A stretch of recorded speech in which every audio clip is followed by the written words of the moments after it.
السلام علیکم ورحمۃ اللہ وبرکاتہ۔ بسم اللہ الرحمن الرحیم۔ عنوان: مصنوعی بال جو بازار میں ملتے ہیں، کیا اس کا استعمال صحیح ہے؟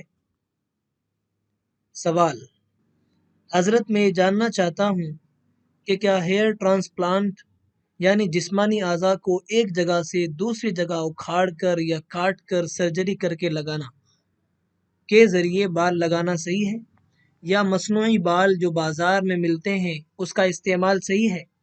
کیا ان سب کے استعمال کی وجہ سے نماز صحیح ہوگی؟ اس بارے میں مزید تفصیل سے رہنمائی فرمائیں۔ جواب: بسم اللہ الرحمن الرحیم۔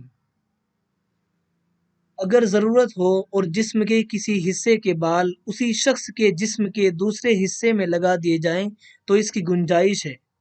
پھر اگر لگائے گئے بال جسم سے اس طرح ملصق ہو جائیں کہ علیحدہ نہ کیے جا سکیں تو ان پر مسا وغیرہ درست ہو جاتا ہے، اور اگر جسم سے چپکے ہوئے نہ ہوں بلکہ علیحدہ ہو جاتے ہوں کہ جب چاہیں ان کو الگ کر لیں تو ان بالوں پر مسا اور غسل درست نہ ہوگا، بلکہ ان کو اتار کر مسا و غسل واجب ہوگا، اور مسا و غسل درست پر بھی نماز بھی درست ہو جائے گی۔